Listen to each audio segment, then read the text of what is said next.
কোরবানি অত্যন্ত গুরুত্বপূর্ণ একটি ইবাদত। সামর্থ্যবানদের উপর আল্লাহ রাব্বুল আলামিন এটি ফরজ করেছেন।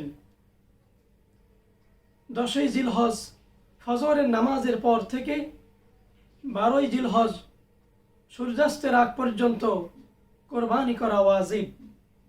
কোরবানি দিনে কোরবানি ব্যতীত আল্লাহর কাছে পছন্দনীয় অন্য কোনো আমল নেই। তাই কোরবানি দিনে কতিপয় সুন্নত আমল রয়েছে যা প্রিয় নবী সাল্লাল্লাহু আলাইহি সাল্লামের পুত পবিত্র জীবন থেকে আমরা দেখতে পাই। 1, খুব ভোরে তাড়াতাড়ি ঘুম থেকে ওঠা। 2, মেসওয়াক করা। 3, গোসল করা।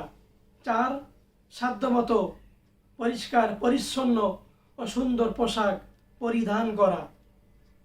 5, সুগন্ধি ব্যবহার করা। 6, ঈদগাহে যাওয়ার আগে কোনো কিছু না খাওয়া।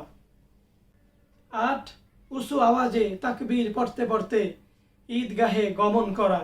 তাকবীর হলো আল্লাহু আকবার, আল্লাহু আকবার, লা ইলাহা ইল্লাল্লাহু, আল্লাহু আকবার, আল্লাহু আকবার, ওয়ালিল্লাহিল হামদ। 9, ঈদের নামাজ আদায় করে যত দ্রুত সম্ভব কোরবানি করা। 10, কোরবানি করার পরে কোরবানি গোশত দিয়ে দিনের প্রথম খাদ্য গ্রহণ করা। আসুন আমরাও কোরবানির দিনে এই আমলগুলো করব, একে অপরকে সালাম দিব, রাস্তার ডান পাশ দিয়ে ঈদগাহে যাব, ডান পাশ দিয়ে তাকবীর পড়তে পড়তে আসব।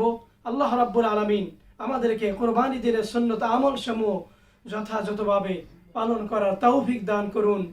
আমিন ইয়া রাব্বাল আলামিন। আসসালামু আলাইকুম ওয়া রাহমাতুল্লাহি ওয়া বারাকাতুহু।